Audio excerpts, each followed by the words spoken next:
Surgical ফলাফল আপনারা দেখতে পাচ্ছেন যে খুব স্মুথ একটা রেজাল্ট এসেছে। প্রথমে একটু ভয় ছিলাম যে কি না কি হয়, প্রসেসটা খুবই ইজি। আসসালামু আলাইকুম।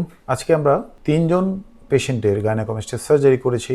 তার মধ্যে 2 জন হলেন গ্রেড 2 গাইনোকোমাস্টিয়া পেশেন্ট। তো আমার সামনে যিনি আছেন উনি তাদের একজন। গ্রেড 3 যেটা আমরা করব সেটা জেনারেল অ্যানেস্থেসিয়াতে করব। গ্রেড 2 যাদের তাদেরটা আমরা লোকাল অ্যানেস্থেসিয়াতে করেছি।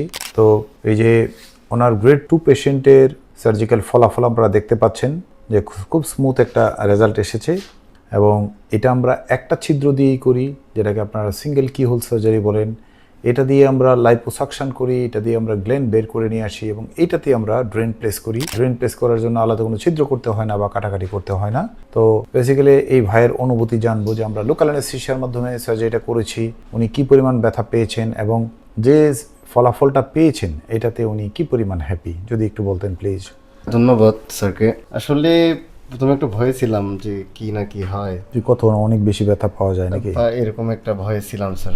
কিন্তু আল্লাহর রহমতে এত সুন্দর একটা সার্জারি হলো, মনে হয় যে পিঁপড়া বা ইসের কামড়ের মধ্যে হালকা একটু চিনচেনা ব্যথা, তাছাড়া এরকম বড় কোনো অসহ্য কোনো ব্যথা এই সার্জারির ভিতরে নাই। যারা সংশয়ে আছেন আসলে আমার এই অনুভূতি দ্বারাই বুঝতে পারবেন যে না, প্রসেসটা খুবই ইজি এবং সহনশীল নাকি? সহনশীল। আচ্ছা, ভেরি গুড।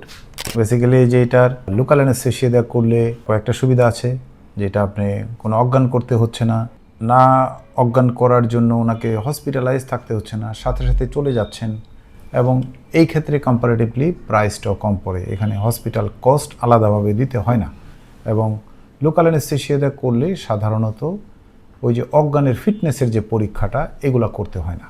তো এই সুবিধাগুলি লোকাল অ্যানেস্থেসিয়া করলে পাওয়া যায়। আমাদের কাছে যারা গাইনোকোমাস্টিয়া সার্জারি করতে আসেন তাদের 98%-এরই আমরা সাধারণত লোকাল অ্যানেস্থেসিয়া দিয়ে করে থাকি, 2% পেশেন্টের আমরা জেনারেল অ্যানেস্থেসিয়া দিয়ে করে থাকি।